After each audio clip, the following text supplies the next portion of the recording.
When we feel more human as leaders because we're not so depleted in our own energy expenditures, then we're also in a position to care about and to act in the best interest of the public, which energy really is rooted in that. I'm Carolyn Parrs, communicator, coach, and host of Just Power, a podcast about creating a clean energy future without leaving anyone behind.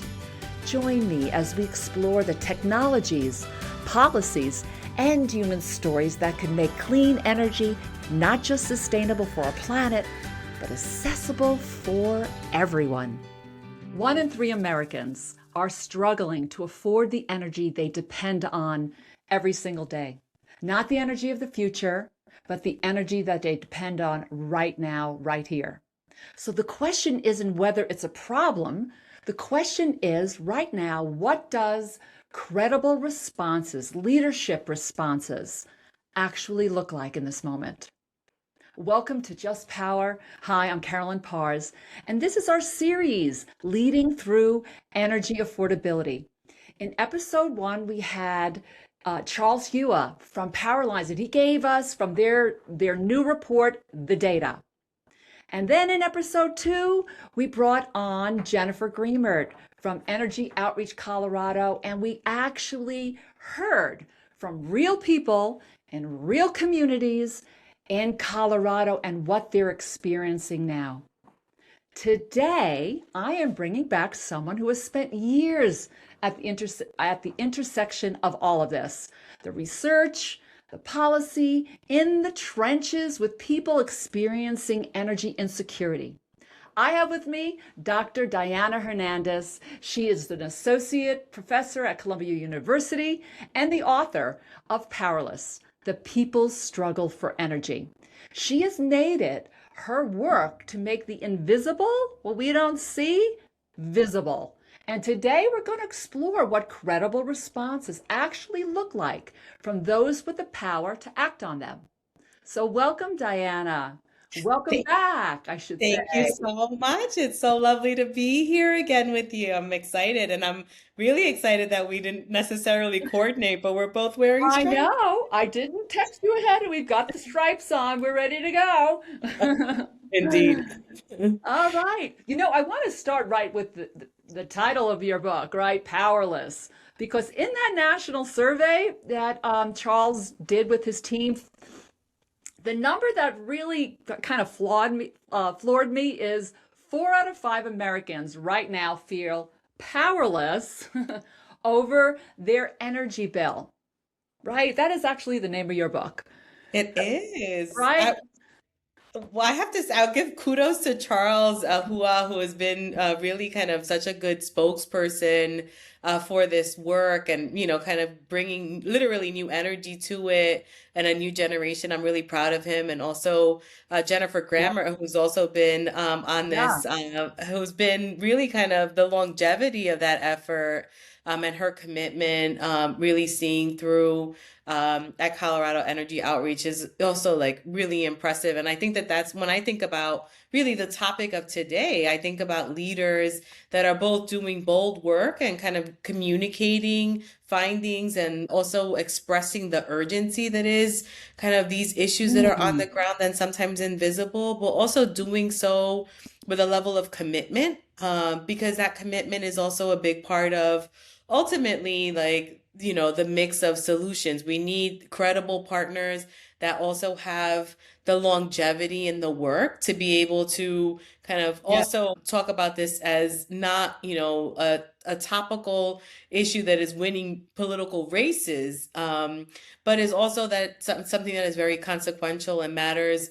It mattered yesterday, it matters today, and it will matter tomorrow. We need to really be thinking about comprehensive solutions that are not necessarily specific to this moment. That's right. I mean, this is going to be around for a while as we go through our energy transition, right? So it's not like a one and done.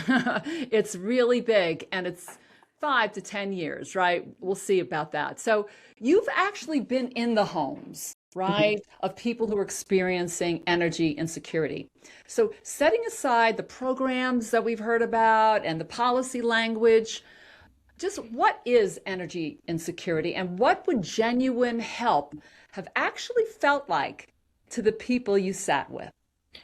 Wow. Let me just say that, the felt experience of energy insecurity is in many ways about encountering a system, a whole system that translates into a utility bill on a monthly basis.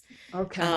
And that there's line items on a bill that are attached to policies and regulations and decisions that are being made, Mm, oftentimes with the people that are most adversely impacted by their utility bills not being in those circles and not necessarily having decision-making authority. So I feel like that is a big part of like the rendering of feeling powerless, right? So uh when that 4 and 5 feel powerless, it's yeah. really about like what to do. But energy insecurity is, I guess, officially defined or formally defined as the inability to adequately meet household energy needs. And there's an economic component, Mhm. which is, that Mm, around energy affordability and being able to pay a utility bill in full and on time and averting utility debt and disconnections that flow from the economic concerns. But also there's a physical component, which has to do with, on the one hand, the performance, the kind of status of repair and efficiency of right. homes, but also the kind of grid and, whether or not people have access to the energy services that they need and pay for. And I'm talking about outages here. So we haven't always incorporated outages as a part of energy insecurity, but it is. Uh-huh. Yeah. And that also takes it outside of the realm of affordability. Although, when we start to think about those line items and the ways in which our bills are constructed, a big part of that is actually on the idea that utilities need to be reliable, as much as they Very also big. need to be affordable. And then, from, the day-to-day experiences, there's all the coping that happens. And in Powerless, we talk about coping to prevent. So, like, Yeah. all the ways in which people are trying to make trade-offs and balance Yes. all the different expenses that they have at home, to, incorporating energy efficient curtains and all these kinds of investments that are happening at the household level toward efficiency and lower Mm, cost bills. And then also the responsive coping strategies, which are really about um, people being facing crises, oftentimes rooted in, let's say, the threat of a disconnection or the experience of uh, energy systems that are faulty, unavailable, etc., and therefore, needing to turn to hot plates, for instance, to cook a yeah. meal in the absence of gas services, that kind of thing. There's one other piece which I think is very important, and I like to kind of highlight it, which is Okay. the equivalent of hunger. So when we think about food insecurity, we think about the Mm, felt experience being hunger. And with energy, it's drain. People just feel drained financially, psychologically, physiologically, I like that. all of these Yeah. different ways of like literally feeling, a home that is thermally uncomfortable or the stress of unpayable utility bills. And, just like we have an extreme form of hunger that is like malnutrition, we also have depletion, which is the extreme form of drain that Mm, happens when people are chronically exposed to energy insecurity. yeah. You can see that on some of the faces of the people that we interviewed. You can feel it. There's an urgency, there's a feeling sometimes of desperation because sometimes they don't have choices. It's not like they're going to go to another company or do it some they don't, right? And so they're working with what they can. And I think Jennifer used the term, heat or eat. It's so real, and you've brought that out like no other. Even before it got in the news and all the media that we're hearing now, you were right out there, right? And then look where we are. Look where we are Yeah. now. Well, I've been, I think, first of all, there's a wearing down in this Yeah. experience because, it is really about like it's compounded. I wish that energy insecurity existed by itself, but it often is compounded with housing insecurity and all of these other Mm. material hardships that, people that are experiencing poverty and or financial lack, like, like those are the things that they're experiencing. But I want to say that we also know from a public health perspective, it's not just costly in terms of a bill, it's also costly in terms of health and Yeah. longevity. So, like a lifespan and a health span, this past winter, there were so many deaths. So I'm from New York City, although I'm in Cambridge right now, at the Radcliffe Institute, spending the academic Okay. year. Yeah, as a climate justice fellow, it's been really lovely. But I also, I'm really still connected to a lot of what's happening in the city. And so many people died outside during these Yeah. like this extreme cold that happened. But actually, several people also died inside their homes. And one can only imagine that the reason why people are dying at home has a lot to do with whether or not they're turning the heat on. And if they're dying of hypothermia at home, it's Wow. oftentimes because they may be taking those preventive strategies. So we're not just talking about a felt experience as Yeah. being, We're let's talking say, life and drained, death. Yeah. depleted, powerless, but also like we're talking about whether or not people can survive. Yeah. Wow. So, utilities and regulators and policymakers and advocates, all of us, we say we care about energy affordability, right? Mhm. But from your perspective, what separates the ones who are actually moving the needle? And I know you've talked to those from those who just they're talking about it, they're taking good notes, right? But they're not, or they aren't. So what for you, like what separates the ones? And maybe you've been out there a little bit, some stories that you're hearing that might be different than that program, the low income program they've had for years. Yeah. So I love that. And I'm going to tell a story that I've not told in the public domain. But I was at a conference for energy regulators, and I had a conversation with, a high level commissioner. And I won't like say anything beyond that, but I'll just kind of give you the visual. So the visual is a notebook full of red ink. And like these are kind of coming in from the public comments and like this real like commitment to jot down the information and the perspectives. And yet, oftentimes, the follow through on that listening, which I think listening and radical listening is really critical to leadership and to Yeah. doing the right thing. But it also has to be like met with the sense of like, what do we have on the table? What are we actually offering to people that Mm. they can take advantage of and that they are taking advantage of because the eligibility to enrollment gap is addressed? Because that's one of the biggest challenges, right? When I think about what are the sets of solutions that exist and the pathways forward, it's really Yeah. also about making sure that people that are eligible for programs are accessing them, they're enrolled, and that the re-enrollment process is, like as simple and kind of, like not as onerous, not making it more Yeah. onerous. It's already difficult enough to get on. It's really hard I mean, people can make it harder to stay on, which I think is a real problem. Yeah. So that like recertification piece, that is true for, like let's say age, disability status, income, but also medical vulnerability and medical certifications for things like disconnection protections or Mm. other things like medical like baseline. So, letting the utility companies know, for instance, that someone is reliant on electronic medical devices. So that's a part of the Yeah. solution set is like this idea of like what's on the table. So it's like a landscape review, a survey of like what are the resources, and then a question of adequacy.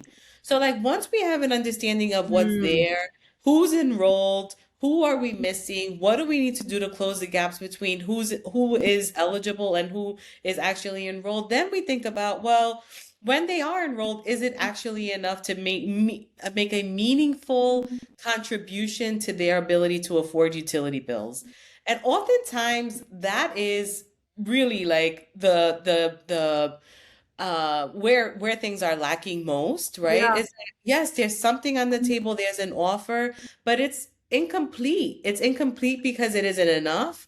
It's incomplete because it only focuses on one domain and not others. So, for instance, if people are experiencing an affordability challenge, maybe that's because of their income, but maybe it's also because of the efficiency of their homes. And oftentimes it's some kind of combination thereof. And Mm. people need multiple layered resources, and they also need the preparatory work to get there so that like they're meeting those thresholds and able to kind of move through the process. Mm. And I think Mm. that those are also the places where it's the identification, and it's also this question of like, once they're there and enrolled, are we meeting them in all of the ways that we can to really support them and to support household energy security in all the ways that we might need to? Yeah. That's wow. I mean, that alone. If we could just get that part right and through, it would be a game changer, Oh, absolutely. right? Like I love LIHEAP, and I won't even like get into and LIHEAP and the weatherization. So the low income home energy assistance program and the weatherization assistance program, both of them have withstood the kind of political um like tumultuous moment that we're having in terms of the safety net. Yeah. And I'm hopeful about that actually, but I will tell you that LIHEAP, for as good as it is, in concept, it is so outdated that in Mm. many ways it's not meeting the moment right now, and it isn't necessarily setting us up for a future in which households are more energy secure. And so to me, that's really about revisiting. So, the history of LIHEAP is really baked in the oil crisis of the 1970s and 80s. Right.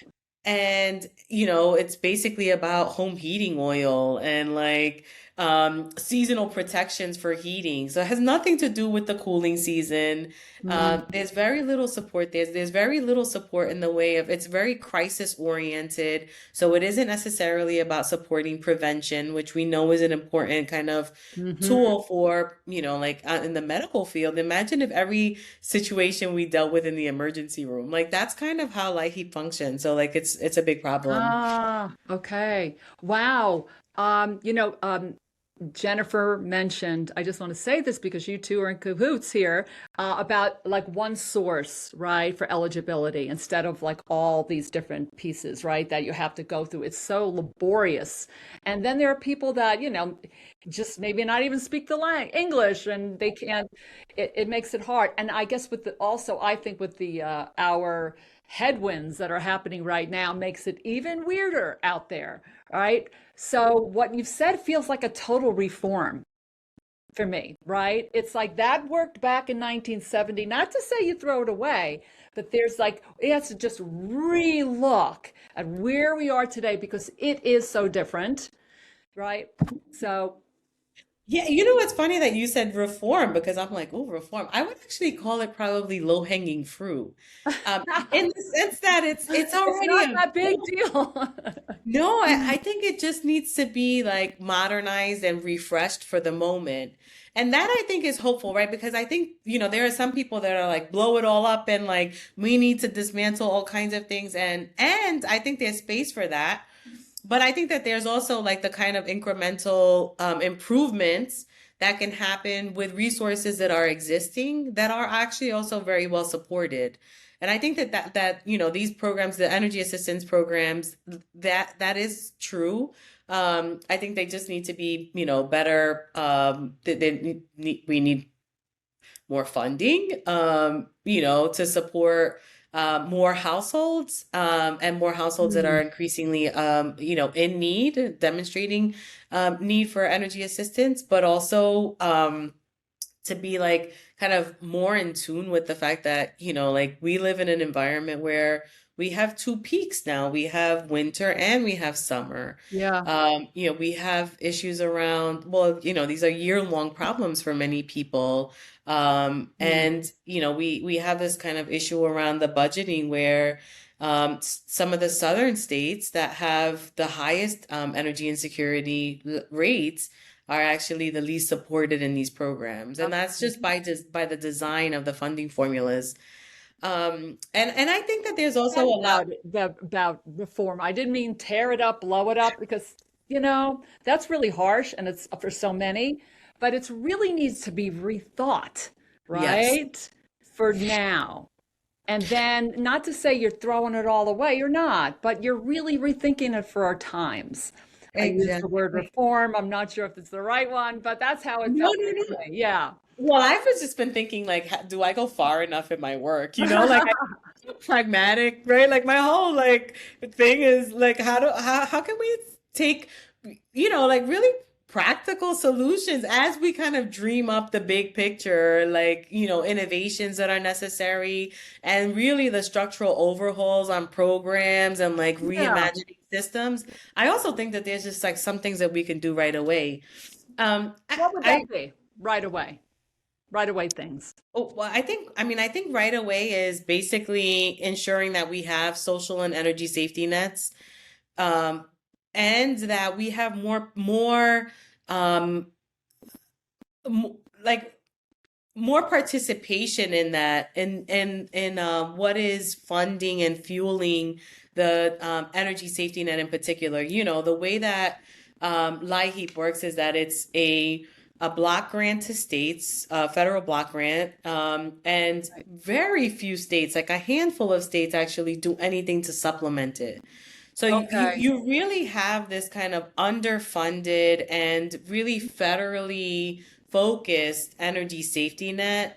And there have been some states, mostly I would say in deregulated markets, where there are like bill discount programs, percent of income programs, like, Okay. so really thinking Yeah. more robustly about the kinds of programs that are necessary that would actually ensure energy affordability, although you still have this kind of gatekeeping element around like who gets in and who's enrolled.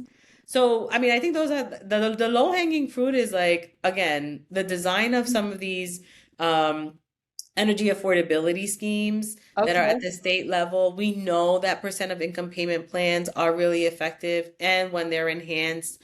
We know that programs like the Care and Fair in California, which are utility discount programs, do help to bring down the cost of energy for Mm, households, low and moderate income households. New York State has an equivalent energy affordability program. So these are really like helpful. We also can imagine different ways that, for instance, investments in renewable energy can open up pathways for community owned yeah.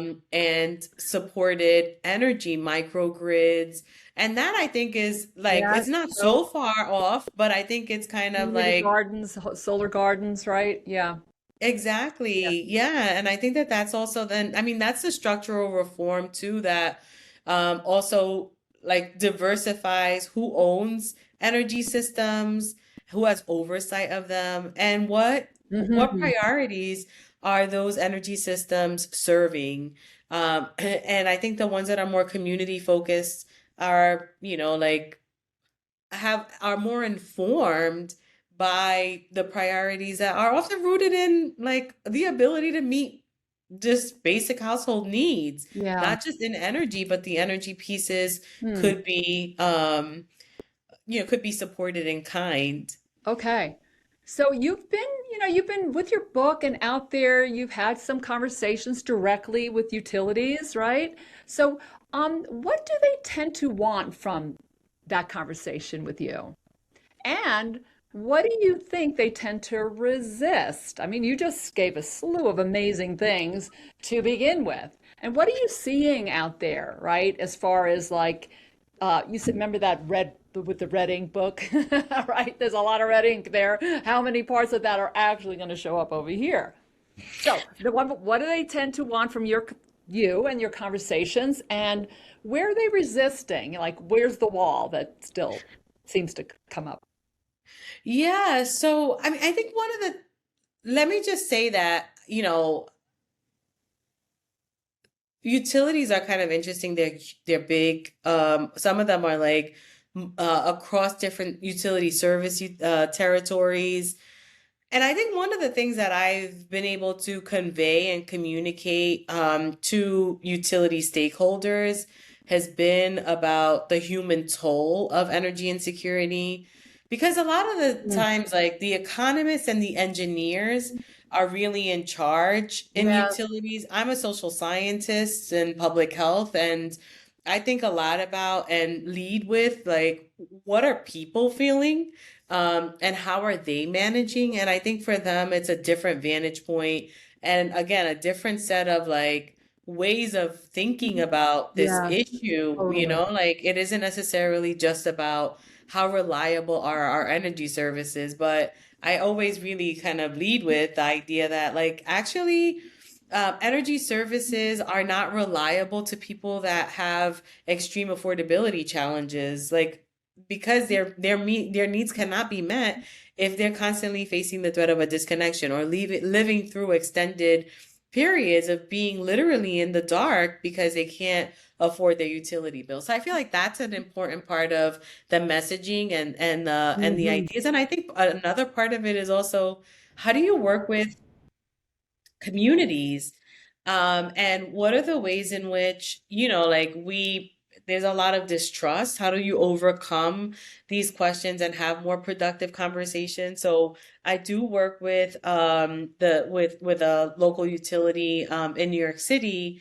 And like I think a big part of it is just having those relationships, supporting those relationships so that they can be more engaged in the long-term strategic planning, capital planning processes that guide the work of the utilities. So I feel like that's been an interesting role to play, right? Where it's evidence-based and at the same time, it's really trying to both support education, engagement, and also like what could we do? What's within your power? But a lot of times they're operating in two different realms, utility. We've talked about that on the show about like, the engineer is very good at being an engineer and knows how to create like where that substation should go, right? From an engineering tech perspective. But then there's the human side to energy, which Yeah. is really, especially in the world of AI that we live in right now, is going to be more and more important than ever, right? So sometimes I've seen like this translation problem. I've been inside of a utility for many years as a consultant. And what I've noticed is this, is that I've seen communication breakdowns. For instance, the attorney, let's say, that's advocating for a low income rate payer doesn't really get like the complexity of, let's say, the financial or the operational constraints of what a utility has to work with. I've seen it break down. And then on the other side, what you just said, a utility, can't, is the human piece, that human, dignity piece that is so important right now. I mean, it's always important, but it seems like it's needs to be on really in their training, in their DNA. I did which I'll put in the show notes, an idea around having energy coaches during this time, so people can just have and that landing page I'll put in the notes. But so this whole new area, I think, of really the human side, the human design to energy is something that, boy, if someone could run with that and really get in and show and help the utilities do that better, right? Yeah. Well, And I I think, want to say look, I this, think please. not making any fault on all of the amazing community managers that I have met. It's, this has to come from top down and bottom up, right, inside of a utility. Oh So, yeah. Well, I want to just talk about the enabling environment of state policy and kind of the regulatory oversight. I can say that, like utilities are very compliance oriented. And many of them will like that's where the lawyers and the engineers are like I would think very effective. And there is a mandate, we have to meet that mandate, and in order to do that, we have to do X, Y, and Z.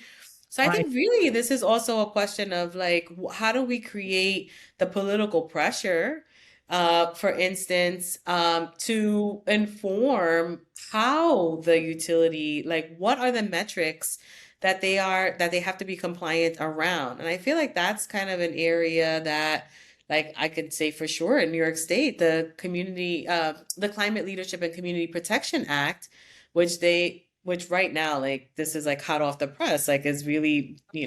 they're working to try to like dilute, defer, delay, like add any number of like the D's, that don't necessarily bode all that well for meeting ambitious both climate and justice goals, the just energy transition pieces of the CLCPA right now are pitting up against the affordability challenges. So how do we think about, I mean, temporally, I've always, and I've said this, in other areas too, that justice is temporal.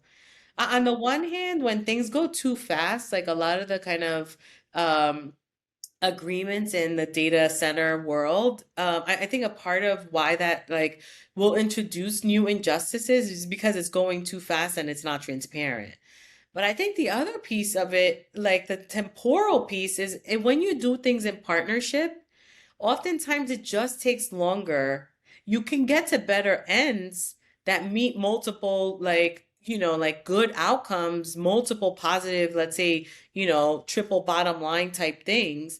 But that isn't going to necessarily happen overnight, right? You really do need the time and you need to be able to look into the future. So you need to be able to have the kind of visionary, engaged vision focused and engaged like equal partnerships that allow for that to happen in the long term, the durability of those relationships, and like the idea that we're going to be in this for a long time, so we're committed. I feel like those are all parts of the work that are necessary, but that there aren't always incentives to support. And I think that that's, like in some ways a window of opportunity is to like think about how states and the regulatory bodies can actually support this by creating both an enabling environment and also the infrastructure for a true partnership, so that it's engaged in community. Yeah. Yeah, that's so important, that part of it. So as we close, Diana, there's a version of energy affordability work, right, where it centers on the data, on the programs, and even the technology. And then there's a version where it centers on dignity and trust and community responses, right, that you said. So as we close, where do you put your hope in right now? Well, I mean, I feel like as we enter an AI world and a more technologically forward world, I think many of us are falling back on the things that make us human. And those things that make us human are in part like the relationships, and part of it is about trust and how we take care of each other. And to me, I mean, there's so many reasons why I would probably fall in that camp. But I think also practically speaking, there has to be some kind of convergence. You cannot make like just technical decisions that are just so engineering focused that you forget about the people. And you can't make just, like I think the people oriented stuff should lead. But I think obviously we also need, the other pieces to fall in place. Otherwise, we kind of have a little bit of a collapse. But I Yeah. wanted to tell you my four C's of leadership Okay. and there. Because I do think that like over the course of my life and career, and also like having time, even where I am right now, to reflect, I've thought about, well, what is it all about? Like what are my leadership values and principles, and how does that translate into the energy space? So I'll just list them out. So the first is conviction, because I think you have to believe in something. And when I think about the roles of leaders, it's really about kind of having a strong sense of right and wrong, and really like being able to speak to that and have your decisions align. The conviction piece is important. Then there's courage. Because I think when you believe in something that is important, it isn't necessarily always a shared value. And so you have to have the courage to be able to move things forward. And that means taking bold actions, doing things before it's popular, like those kinds of things. Think being creative. So creativity is another piece of this because I think part of it is also seeing like what's available to you and using those resources creatively while you think about what innovations come next. And the fourth piece is commitment. Yes. So commitment is about, again, the temporal aspect, which is staying the course. And that's when you've identified that something is important, when you've had the courage to communicate that and bring others along, and you've done things creatively, that you're also sticking around. And sticking around doesn't mean not opening up spaces for others. And that I think is also important because we definitely need the regeneration of people. That's why I'm always excited to see new generations. But you can be committed to something, even if that means that you're not always a person that's on top and leading. Yeah. And that I think is like for me, those four C's have been guiding principles. And now I can say them like you know, like with ease, but it took a long time. And it also I can think about all the different ways in which I've like kind of stepped into those spaces over the course of my career. I love those four. I love though conviction, courage, creativity, and commitment. Right? It brings it the whole piece of it and the whole arc of it. And I think about the last one because that last one is where the rubber meets the road. That the commitment, and I might add consistency in that commitment to stay. You said stay the course. Another C. So yeah, and so whatever it is you believe in, right? That conviction to take it all the way, even when the road gets bumpy. Yeah, I mean, this is where to me, like, yeah, right. I mean, I feel like affordability right now because it's winning races. It, Yeah, it's one of those things where like you just wonder how committed people really are to these issues, and how much they're using or how much they're using it as a way to kind of like build a platform that isn't sturdy. And I feel like, when we lead with people first and really thinking about how do we help people be better in their spaces so that they could be more fully human because they're not thinking about like their basic needs in such a way that is draining and depleting, right? So like coming right back to where we started, then you give platforms for people to like live well and live in comfort and dignity and live in fullness. But that can only happen when leaders that are making decisions, first of all, like put themselves in positions to listen, but to also follow through, to act and follow through in ways that also are supporting that vision for communities to be thriving and not necessarily to always be like hurdled with problems. yeah, I love that. What I said at the opening about acting on it, right? Acting on whatever that solution is. So whatever the place you live in, the part of the world you live in energy, right? To take that conviction and act on that and stay committed, right? And all those solutions end up becoming just right, a new ecosphere, right? Of what we can see.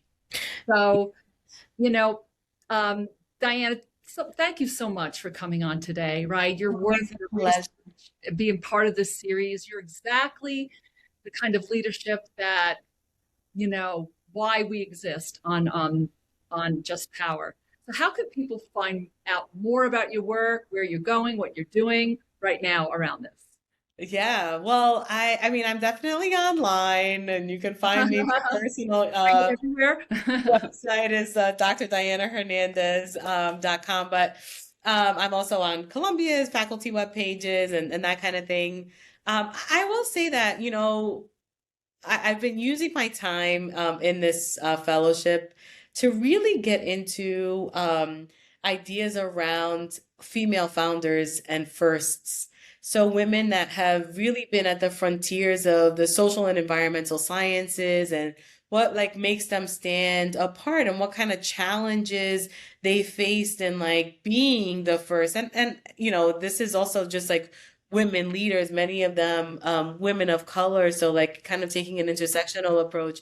And it's just been so inspiring. And so like if I could like leave with anything, it's just, we don't always have the privilege of kind of stepping back and also being refreshed. But, if we think about what it takes to be, let's say, resilient, it's that our cups are filled and that we have enough of a reserve on like kind of the backup to support us in like for the hard times that come. And I think right now it's always hard to predict the future, but there is just so much chaos. And so however we can as leaders, especially like refill our cups, I think is really important because when we feel more human as leaders because we're not so depleted in our own like energy expenditures, then we're also more in a position to care about and to act in the best interest of the public, which energy really is rooted in that. And I think we always have to come back to this idea that this is a public good and a public service. And those of us that are doing work in different spaces also have to come back to the places where we're refueling because the work that we're doing is even more and more important. Yeah, I love that you mentioned women, the women that are doing this. It is Women's History Month. We're in March, so perfect. Aligned with that. And what this conversation reminds me of is that when we get it right, and there were so many solutions that you mentioned today, we just don't, it's not just about lowering a bill, right? It's about changing a life, right? Changing a life for the better. So if this conversation made you inspired or moved you in some way, please subscribe to Just Power wherever you get your podcasts and share this episode with someone who needs to hear it. It might be a neighbor, it might be a colleague, it might be a legislator, a decision maker in your world. It's so packed with so many solutions. And for me, the real heart of it all is the human side of really rising, lifting up the human side in our energy world. That is what's needed most. And when that happens, things change. So thank you for joining us today because we're all in this together. Thank you for joining us. If you enjoyed this episode, make sure you subscribe to Just Power wherever you get your podcasts. And if you really loved it, leave us a review and tell everyone you know about our podcast. It's going to take all of us to create a clean energy future that leaves no one behind.